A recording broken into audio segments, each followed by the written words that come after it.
ونستغفره ونؤمن به ونتوكل عليه ونعوذ بالله من شرور أنفسنا ومن سيئات أعمالنا من يهده الله فلا مضل له ومن يضلله فلا هادي له نشهد أن لا إله إلا الله وحده لا شريك له ونشهد أن سيدنا ونبينا وحبيبنا ومولانا وأولانا محمدا عبد الله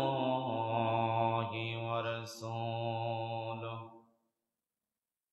الذي أرسله بالحق بشيرا ونذيرا وداعيا إلى الله بإذنه وسراجا منيرا فقد قال الله تعالى في شان حبيبه إن الله وملائكته يصلون على النبي يا أيها الذين آمنوا صلوا عليه وسلموا تسليما اللهم صل على سيدنا مولانا محمد وعلى آل سيدنا مولانا محمد رسول আমার হৃদয় মাঝে বলতে পারি না রসূল আমার হৃদয় মাঝে বলতে পারি না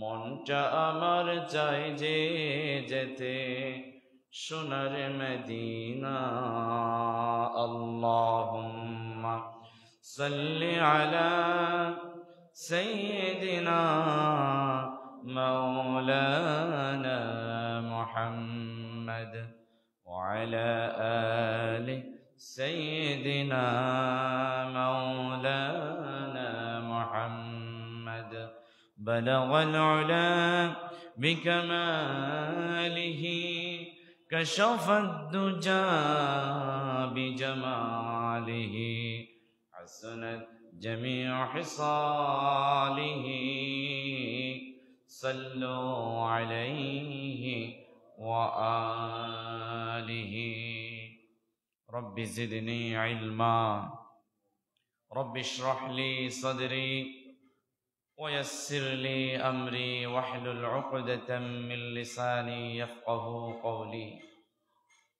سبحانك لا علم لنا إلا ما علمتنا إنك أنت العليم الحكيم الحمد لله মহান রব্বুল ইজ্জতের দরবারে লাখ কোটি শুকরিয়া জ্ঞাপন করছি যে রব্বে করিম আমাদেরকে অসংখ্য মানুষ থেকে বাছাই করে আগে ভাগে জুমার নামাজ আদায় করার লক্ষ্যে আল্লাহ পাকের পবিত্র ঘরে এসে উপস্থিত হবার সৌভাগ্য নসিব করেছেন যিনি, তার শিখানো ভাষায় আমরা মোহাব্বতের সুরে কণ্ঠকে উজাড় করে দিয়ে আমরা কণ্ঠে যত জংকার আছে, যত সৌন্দর্য আছে, সবটুকুন ভালোবাসা এবং মোহাব্বত মিশিয়ে প্রশংসার কালামটা পাঠ করছি আলহামদুলিল্লাহ।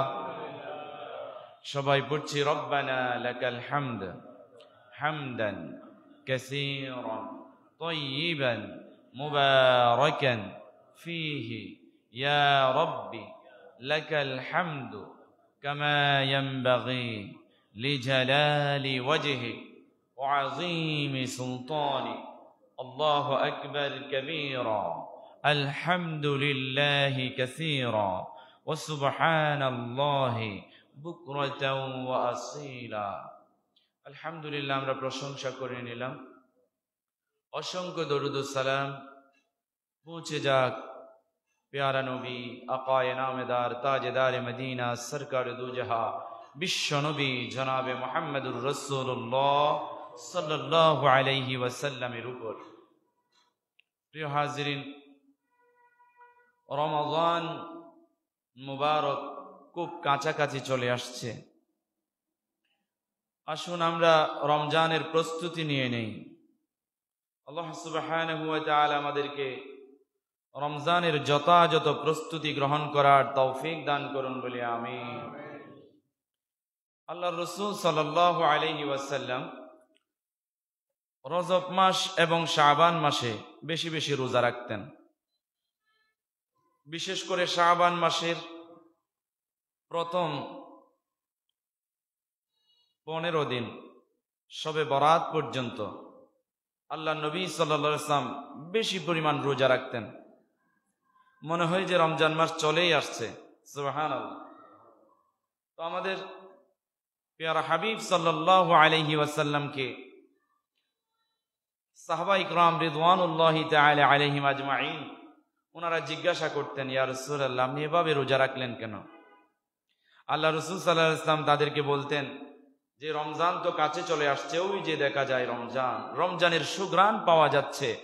রমজান মাসে যেন আমি ক্লান্তিহীনভাবে সুন্দরভাবে যেন আমি রমজান আল মুবারকের রোজাগুলো রাখতে পারি, সেজন্য আমি প্রস্তুতিমূলক রোজা রাখি। যেটা বলেন না সুবহানাল্লাহ। তাহলে আমাদের উচিত হবে এই মাসে শাবান মাসের এই প্রথম 15 দিন বেশি পরিমাণ রোজা রাখতে হবে আমাদেরকে। প্রত্যেক দিন পারলে একদিন গ্যাপ দেবেন, 2 দিন গ্যাপ দেবেন, মাঝখানে রোজা রাখবেন, এভাবে রাখবেন, দেখবেন আপনার রমজানের প্রস্তুতি হয়ে যাবে। সুবহানাল্লাহ। রজব এবং শাবান মাসে আল্লাহ রাসূল সাল্লাল্লাহু আলাইহি ওয়াসাল্লাম অন্যান্য মাসের তুলনায় নফল ইবাদত বেশি শুরু করে দিতেন রমজানের প্রস্তুতিমূলক। সুবহানাল্লাহ বলেন না। সুতরাং আমরাও রমজান মাসে যেন বেশি বেশি নফল বন্দেগি করতে পারি, বেশি বেশি ইবাদত করতে পারি, বেশি বেশি জিকির আজকার করতে পারি, তাসবিহ পাঠ করতে পারি, সেজন্য আমাদেরকে প্রস্তুতিমূলক রমজানের প্রস্তুতিমূলক আমাদেরকে এখন থেকে একটু চেষ্টা চালিয়ে যেতে হবে যে জিকির আজকার, তাসবিহ, নফল ইবাদত এগুলো আমাদেরকে একটু আগের তুলনায় পরিমাণ বাড়িয়ে দিতে হবে। পারবেন ইনশাআল্লাহ? আল্লাহ তৌফিক দান করুন বলি আমিন। একবার সুবহানাল্লাহ পড়লে আল্লাহ রাসূল সাল্লাল্লাহু আলাইহি ওয়াসাল্লাম হাদিস শরীফে ঘোষণা করেন জান্নাতের মধ্যে একটা বৃক্ষ রোপণ করে দেয়। জোরে বলেন আল্লাহু আকবার। আর ওই বৃক্ষটা এমন যে শিকড় হচ্ছে মাটিতে, উদাহরণস্বরূপ, আর শেকড় হচ্ছে গাছের মাথা, আগা হচ্ছে একেবারে আসমান ছোঁয়া। যেটা বলেন না সুবহানাল্লাহ। এত বিশাল একটা বৃক্ষ আপনার জন্য রোপণ করা হয়। সুবহানাল্লাহ বলেন। আমার বন্ধুগণ, আল্লাহর রাসূল সাল্লাল্লাহু আলাইহি ওয়াসাল্লাম হাদিস শরীফে ঘোষণা করেন কালিমাতানে হাবিবাতানে ইলার রহমান, রহমানের কাছে 2টা বাক্য এত প্রিয়, এত মোহাব্বতের, এত ভালোবাসা, খফিফাতানে আলাল লিসান, যে বাক্যদ্বয় মুখে বলা একদম সহজ, আর সাকিলাতানে ফিল মিজান, মিজানের পাল্লায় এই বলাটা, এই কালিমা দুটা এত ভারী, এত ভারী, আপনার আমলনামার বোঝাটা ভারী করে ফেলবে। জুড়ে বলেন আল্লাহু আকবার। হচ্ছে সুবহানাল্লাহি ওয়া বিহামদিহি, সুবহানাল্লাহি ওয়া বিহামদিহি। আমরা চাইলে বেশি পরিমাণ সুবহানাল্লাহি ওয়া বিহামদিহি, সুবহানাল্লাহি ওয়া বিহামদিহি পাঠ করতে পারি। যে ব্যক্তি, আল্লাহ রাসূল সাল্লাল্লাহু আলাইহি ওয়াসাল্লাম বলছেন, দিনে 100 বার সুবহানাল্লাহ পড়বে, আল্লাহ সুবহানাহু ওয়া তাআলার প্যারা হাবিব বলছেন তার জীবনের সব সগীরা গুনাহ আল্লাহ মাফ করে দেবে। সুবহানাল্লাহ। তাহলে 100 বার পাঠ করলে যদি দিনে, দৈনন্দিন জীবনে 100 বার সুবহানাল্লাহ পড়লে যদি আপনার জীবনের সব সগীরা গুনাহ মাফ হয়ে যায়, তাহলে আপনি প্রত্যেক দিন 200 বার করে সুবহানাল্লাহ পড়েন, তাহলে দেখবেন কিয়ামতের ময়দানে আল্লাহকে বলবেন, আল্লাহ আমি দিনে 100 বার পড়লে যদি আমার সগীরা গুনাহ মাফ হয়ে যায়, আমার জীবনে প্রত্যেক দিন আমি দিনে 200 বার করে সুবহানাল্লাহ পড়েছি, তুমি তো মালিক, তুমি তো গফুর গফফার, তুমি তো রহমান, তুমি তো দয়াশীল, তুমি তো প্রভু, তুমি তো মালিক, তুমি তো শুধু সগীরা গুনাহ মাফ করার ক্ষমতা রাখো না, তুমি কবিরা গুনাহও মাফ করতে পারো। কিয়ামতের ময়দানে আল্লাহ আপনাকে মাসুম বানায়া জান্নাত দান করবে। জোরে বলেন আল্লাহু আকবার। শুধু তাই নয়, আল্লাহর রাসূল সাল্লাল্লাহু আলাইহি ওয়াসাল্লামকে সাহাবা ইকরাম রিজওয়ানুল্লাহি তাআলা আলাইহিম ওনারা জিজ্ঞাসা করতেন, ইয়া রাসূলুল্লাহ, সুবহানাল্লাহ পড়লে, সুবহানাল্লাহি ওয়া বিহামদিহি পড়লে কি পরিমাণ গুনাহ আল্লাহ মাফ করে দেয়? আল্লাহর রাসূল সাল্লাল্লাহু আলাইহি ওয়াসাল্লাম বলছেন যে সাগরের মধ্যে, নদীতে ফেনা আছে না নাই? ছোট ছোট কিছু ফেনা আছে না? আল্লাহর রাসূল বলেন সাগরের মধ্যে যত ফেনা আছে তার চাইতেও বেশি গুনাহ আল্লাহ মাফ করে দেয়। জোরে বলেন না সুবহানাল্লাহ। কল্পনা করা যায়? এই ধরনের তাসবিহ, এই ধরনের জিকির আজকার এগুলো করলে আল্লাহর নৈকট্য হাসিল করা যায়, আল্লাহ সুবহানাহু ওয়া তাআলার প্রিয় বান্দা হয়ে যায়, আল্লাহ তাআলার ওলি হওয়া যায়। জোরে বলেন আল্লাহু আকবার। আমার বন্ধুগণ, আল্লাহ রাসূল সাল্লাল্লাহু আলাইহি ওয়াসাল্লাম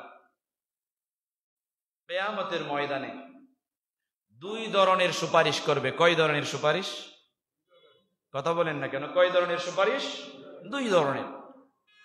একটা সুপারিশ হচ্ছে আম সুপারিশ, সেখানে মুসলমান, হিন্দু, বুদ্ধ, খ্রিস্টান ও মুসলিম সবাই থাকবে। হুজুর কি বলে, হিন্দু বুদ্ধদের জন্য সুপারিশ করবে? হ্যাঁ, একটা সুপারিশ আছে কিয়ামতের ময়দানে ও মুসলিমদের জন্য, মুসলমানদের জন্য, আমভাবে পৃথিবীর প্রত্যেক মানুষের জন্য একটা সুপারিশ। 2 নাম্বার সুপারিশ হচ্ছে, এটা খাস শুধু আল্লাহর নবীর উম্মত মুসলমান ইমানদারদের জন্য সুপারিশ। জোরে বলেন না আল্লাহু আকবার। তাহলে হুজুর আমরা একটু ব্যাখ্যা জানতে চাই যে অমুসলিমদের জন্য সুপারিশটা কেমন হবে, জানার দরকার আছে না? কিয়ামতের ময়দানে যখন মানুষ গরমে গরমাক্ত হয়ে নিজেদের গামের মধ্যে হাবুডুবু খাবে, ওই কঠিন মুহূর্তে যে ময়দানে মা সন্তানকে চিনবে না চিনলেও, যে কিয়ামতের ময়দানে বাবা তার সন্তানকে চিনবে না, যদিও চিনে ফেলে তারপরেও না চেনার বান করবে, যে কিয়ামতের ময়দানে সন্তানরা মা বাবাকে পরিচয় দিবে না, যে কিয়ামতের ময়দানে স্ত্রীরা স্বামী পরিচয় দিবে না, যে কিয়ামতের ময়দানে স্বামীরা স্ত্রীদেরকে পরিচয় দিতে চাইবে না, যে কিয়ামতের ময়দানে বন্ধু বান্ধবদের কোনো পরিচয় মিলবে না, হাহুতাশ করবে, আফসোস করবে, একে অপরজনের কাছে ছুটাছুটি করবে, দৌড়াদৌড়ি করবে, কেউ কারো উপকারে আসবে না। কিয়ামতের ময়দানে কঠিন মুহূর্তে, কষ্টের সময় আল্লাহর নবী সাল্লাল্লাহু আলাইহি ওয়াসাল্লাম আল্লাহকে বলবে, আল্লাহ আপনি বিচার কার্য শুরু করে দেন। সুবহানাল্লাহ বলেন। আল্লাহর নবী সিজদায় পড়ে থাকবেন, আল্লাহ তাআলার কুদরতি পায়ের মধ্যে, কদমের মধ্যে সিজদায় পড়ে যাবে। সিজদায় পড়ে আল্লাহর কাছে কান্নাকাটি করবে উম্মতের জন্য, কান্নাকাটি করবে বিচার কার্য শুরু করে দেওয়ার জন্য। জোরে বলেন সুবহানাল্লাহ। বিচারটা কি শুধু মুসলমানের না কাফেরদেরও? সবার বিচার। তাহলে আল্লাহ রাসূল সাল্লাল্লাহু আলাইহি ওয়াসাল্লামের এক সুপারিশের কারণে পৃথিবীর সব মানুষের বিচার কার্য শুরু হবে। সুবহানাল্লাহ। এরপরে 2 নাম্বার চূড়ান্ত সুপারিশ হলো, এটা হচ্ছে উম্মতে মুহাম্মাদি রাসূল সাল্লাল্লাহু আলাইহি ওয়াসাল্লামের উম্মতদের জন্য, ঈমানদারদের জন্য, মুসলমানদের জন্য। জোরে বলেন না আল্লাহু আকবার। সেই কিয়ামতের ময়দানে বেলা হিসাব সর্বপ্রথম 70,000 মানুষকে আল্লাহর নবীর সুপারিশে কোনো কোনো হিসাব ছাড়া, বেলা হিসাব, কোনো হিসাব ছাড়া আল্লাহ মাফ করে দিয়ে জান্নাতে পার করাইয়া দেবে। আল্লাহু আকবার। আল্লাহ তাআলা আল্লাহর নবীর প্রথম সুপারিশে বেলা হিসাব যে 70,000 মুসলমান জান্নাতে যাবে, ওই কাতারে আমাকে, আপনাকে, আপনাদেরকেও শামিল করুন বলি আমিন। আমার বন্ধুগণ, এ কথা শোনার পরে হযরত ওমর রাদিয়াল্লাহু তাআলা আনহু আল্লাহর নবীকে জিজ্ঞাসা করেন, ইয়া রাসূলুল্লাহ, ইয়া হাবিবাল্লাহ, আপনি কি আল্লাহকে একটু বলেন নাই এই 70,000টাকে আরো একটু বৃদ্ধি করা যায় না? আল্লাহর রাসূল সাল্লাল্লাহু আলাইহি ওয়াসাল্লাম বলেন, ও ওমর, শুনো শুনো, আমি কি না বলে থাকছি নাকি? আমি আল্লাহকে বলেছি, আমি আল্লাহকে আরজি পেশ করেছি, আল্লাহ কবুল করেছে। জোরে বলেন আল্লাহু আকবার। আমার উম্মতের মধ্যে যারা 5 ওয়াক্ত নামাজের পাশাপাশি, ফরজ ইবাদতের পাশাপাশি, আল্লাহর হুকুম আহকামের পাশাপাশি নফল ইবাদত করবে, সুন্নাত পালন করবে,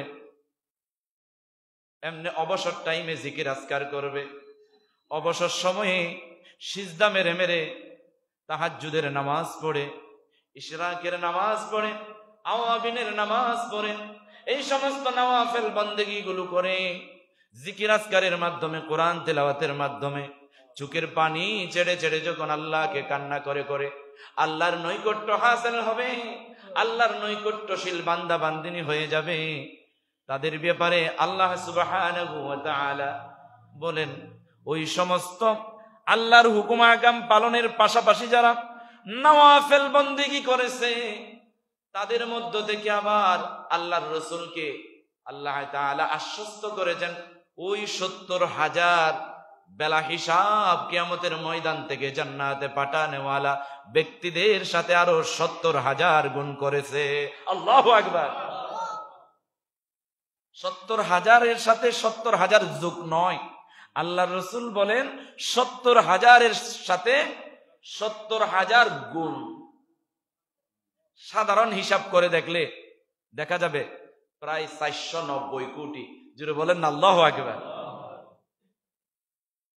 আল্লাহ চাহেন তো, আল্লাহ তো দয়াশীল, আল্লাহ তো রহমানুর রহিম, চাইলে এর চাইতেও বেশি কোটি কোটি বান্দা বান্দিনীদেরকে আল্লাহর নবীর সুপারিশে বেলা হিসাব জান্নাত দেবে। সুবহানাল্লাহ বলেন। আমার বন্ধুগণ, কাজী আমাদের নওয়াফিল বন্দেগী, নফল ইবাদত, নফল রোজা গুলো রাখার দরকার আছে না নাই? তাহলে এখন শাবান মাস চলছে, এখন আপনি নফল রোজার পরিমাণ বাড়িয়ে দিন, রমজানের প্রস্তুতিমূলক রোজার সংখ্যা বাড়িয়ে দিন। আল্লাহর নবী সাল্লাল্লাহু আলাইহি ওয়াসাল্লাম শাবান মাসের প্রথম 15 দিন বেশি পরিমাণ রোজা রাখতেন। এরপরে আল্লাহর নবীকে জিজ্ঞাসা করা হলো, ইয়া রাসূলুল্লাহ, ইয়া হাবিবাল্লাহ, আপনি শাবান মাসের শেষ 15 দিন রোজা রাখার পরিমাণ কমায়া দেন কেন? প্রথমে প্রশ্ন করেছেন, শাবান মাসের প্রথম ভাগে আপনি রোজা বেশি রাখেন কেন? আল্লাহর নবী বলেন, আমি রমজান মাসের প্রস্তুতিমূলক রোজার সংখ্যা বৃদ্ধি করে দেই। আবার যখন প্রশ্ন করলেন শাবান মাসের শেষ সময়ে, শেষ 15 দিনে, শেষ ভাগে আপনি রমজানের রোজা রাখার পরিমাণ কমায়া দেন কেন? তখন আল্লাহর রাসূল সাল্লাল্লাহু আলাইহি ওয়াসাল্লাম বলেন, আমি রমজানের প্রস্তুতিমূলক আমার স্বাস্থ্যের দিকে, আমার জিসিমের দিকে খাবারের পরিমাণ এমন ভাবে নিয়ম মাফিক গ্রহণ করি যার দরুন আমি যেন দুর্বল হয়ে না যাই। তাহলে শাবান মাসের শেষ 15 দিন রোজা কমায়া দিয়ে আল্লাহর নবী একটু বেশি বেশি খেজুর, দুধ, মধু, এই সমস্ত ভালো জিনিসগুলো খাইতেন, যেন শারীরিক ভাবে আল্লাহর নবী সুস্থ হয়ে সুন্দরভাবে আল্লাহ রাসূল সাল্লাল্লাহু আলাইহি ওয়াসাল্লাম যেন রমজানের রোজাগুলো সুন্দরভাবে পালন করতে পারেন। জোরে বলেন আল্লাহু আকবার। আপনি যখন যে কোনো একটা মাসের প্রথম ভাগে রোজা রাখবেন বেশ কিছু, দেখবেন ওই মাসের শেষ ভাগে আপনার খাবার, আপনার রুচি, আপনার খাবারের পরিমাণ সুন্দরভাবে একটু বৃদ্ধি পাবে। ঠিক তেমনি ভাবে শাবান মাসের প্রথম দিকে আল্লাহর নবী বেশি পরিমাণ রোজা রেখেছেন এবং শাবান মাসের শেষের দিকে একটু ভালো ভালো ফল ফ্রুট খেয়েছেন, যেন স্বাস্থ্যটাকে একটু এমন ভাবে প্রস্তুত করলেন যেন রমজান মাসে আর দুর্বলতা না আসে। জোরে বলেন আল্লাহু আকবার।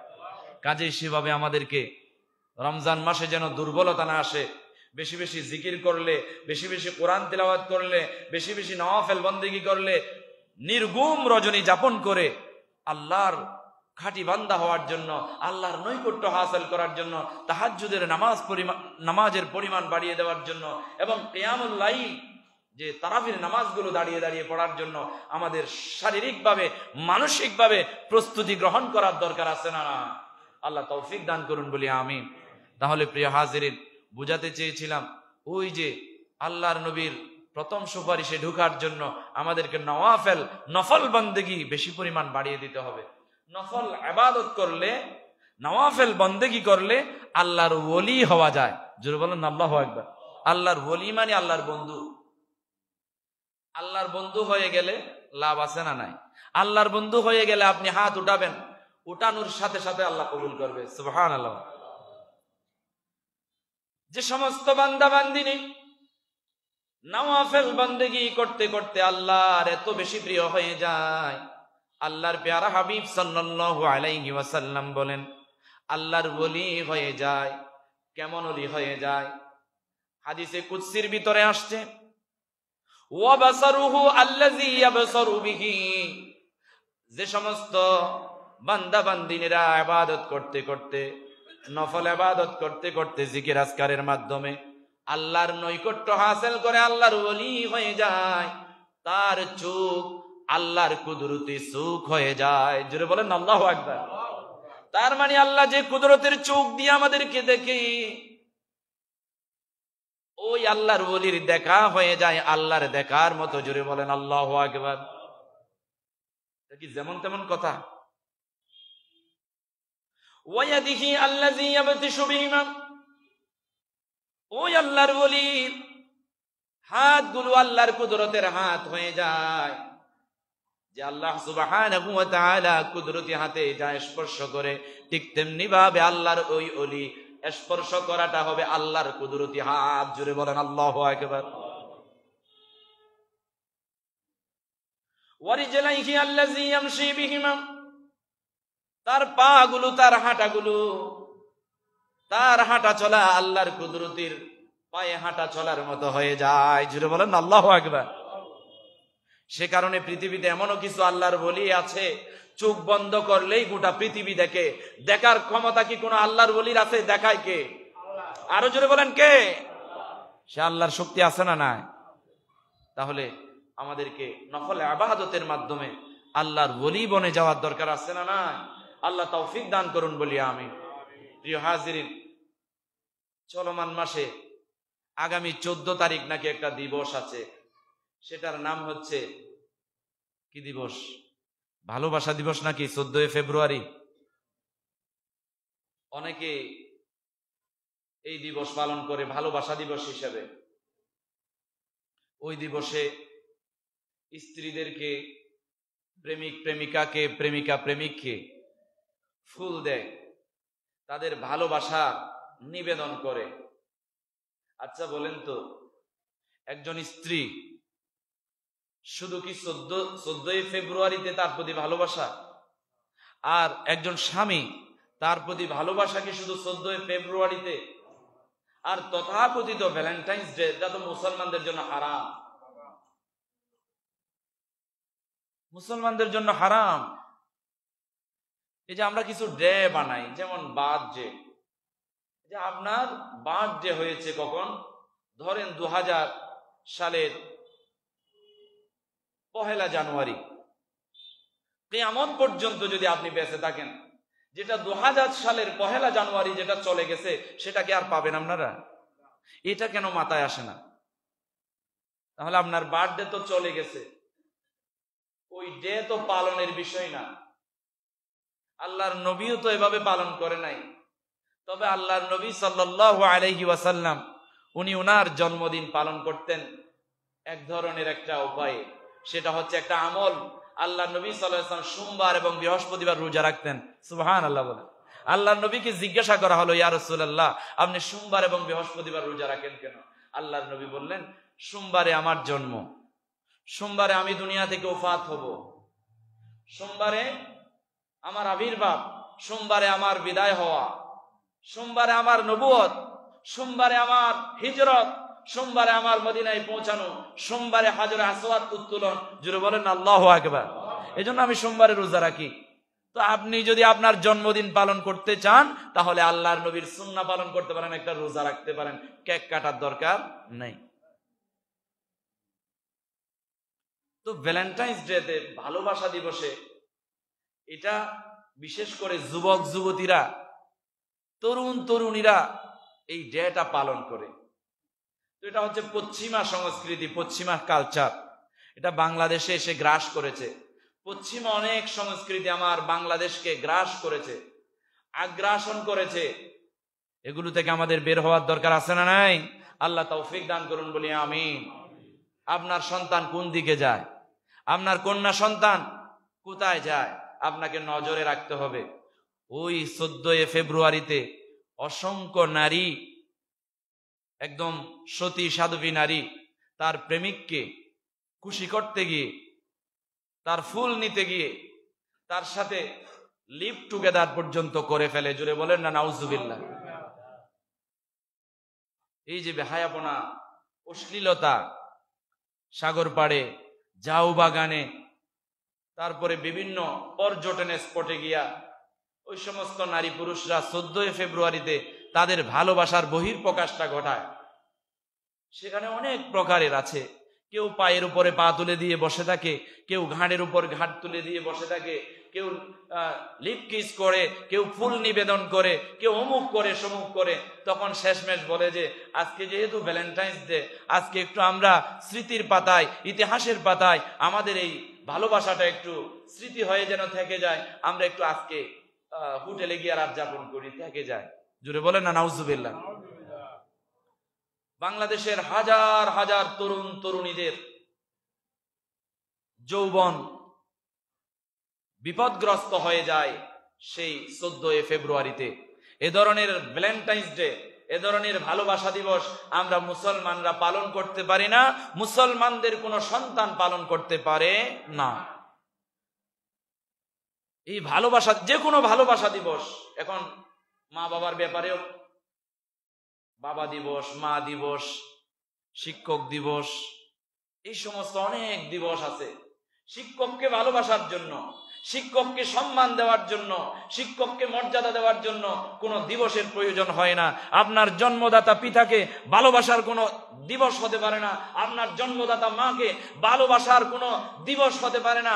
প্রত্যেকটা মুহূর্তে যতক্ষণ বেঁচে আছেন, যতক্ষণ পৃথিবীতে আছেন, ততক্ষণ পর্যন্ত মা বাবাকে ভালোবেসে যেতেই হবে। আপনার মা দুনিয়াতে থাকুক আর নাই বা থাকুক, আপনাকে ভালোবেসে যেতে হবে, ভালোবাসা দিয়ে যেতে হবে।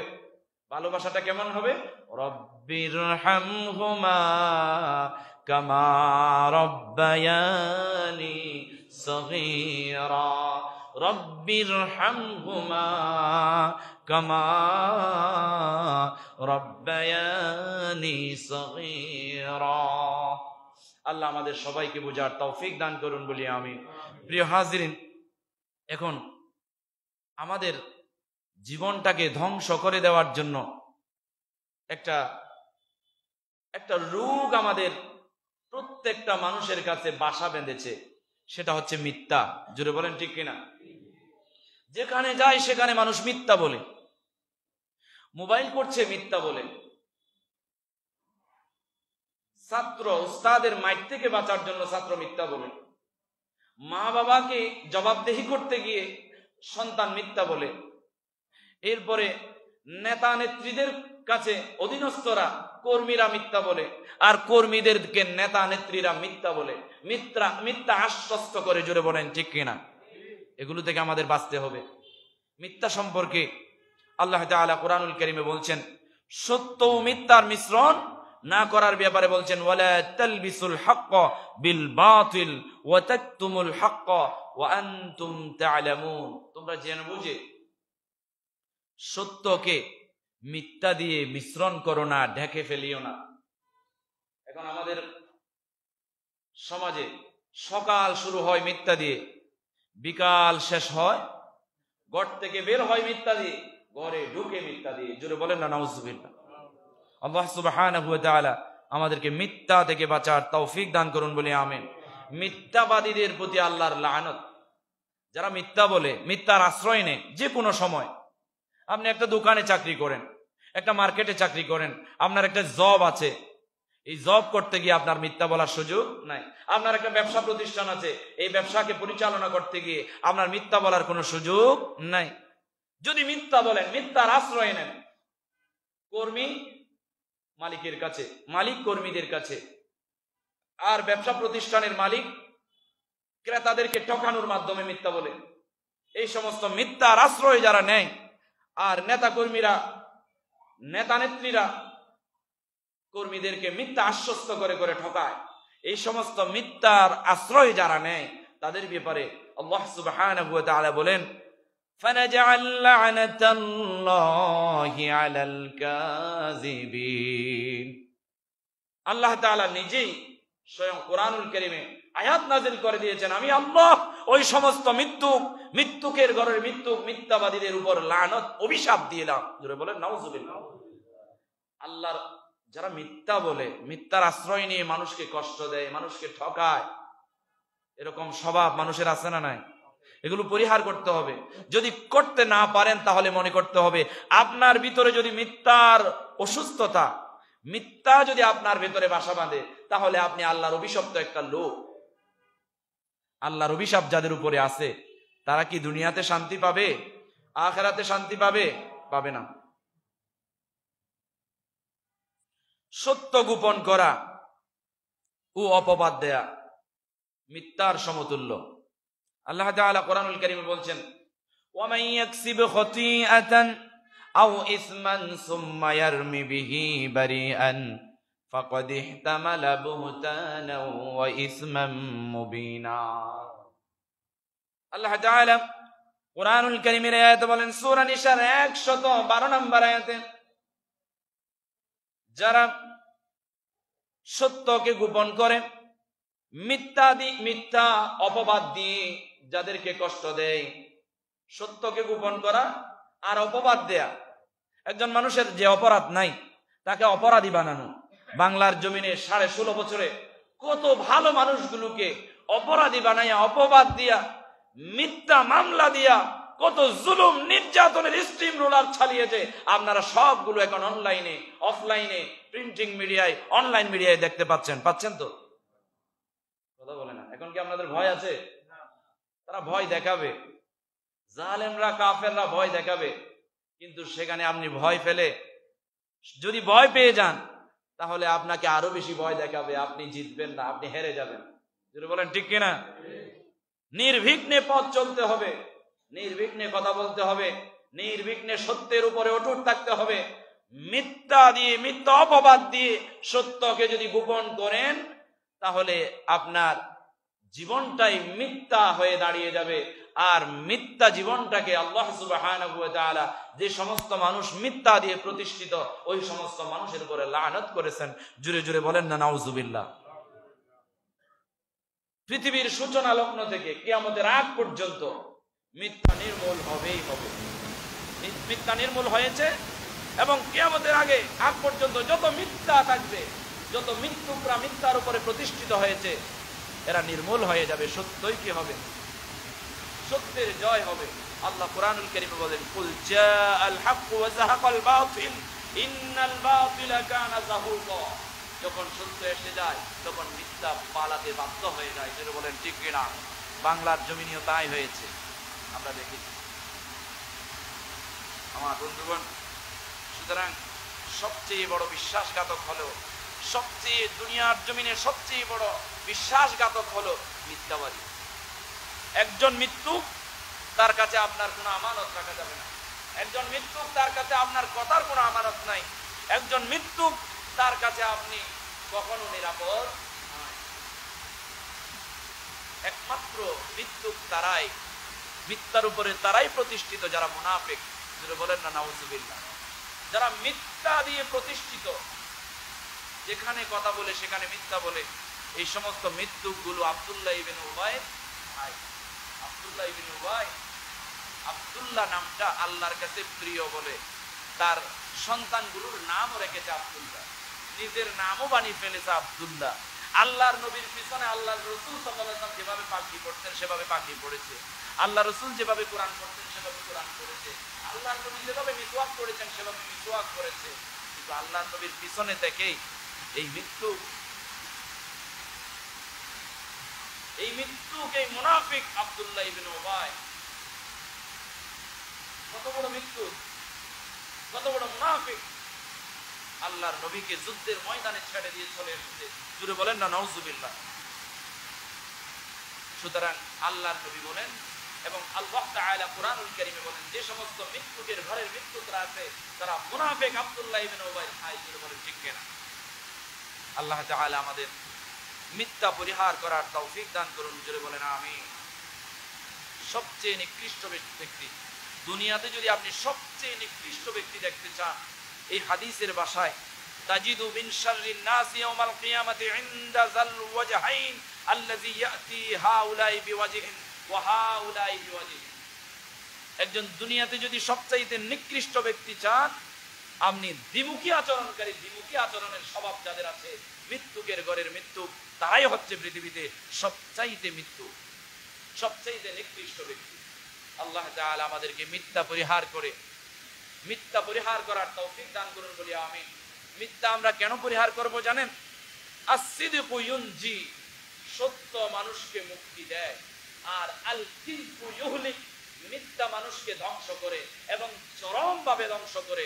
যে সমস্ত মানুষের মিথ্যা বলার অভ্যাস আছে, মিথ্যা প্রতিশ্রুতি দেওয়ার অভ্যাস আছে, কথায় কথায় মিথ্যা বলার স্বভাব আছে, ওই সমস্ত মানুষগুলো এমন ভাবে ধ্বংস হয়ে যাবে, তার প্রত্যেকটা মিথ্যা কথার বিনিময়ে আল্লাহ তার জীবনের ভালো কাজগুলো ধ্বংস করে দেয়। কি করে দেয়?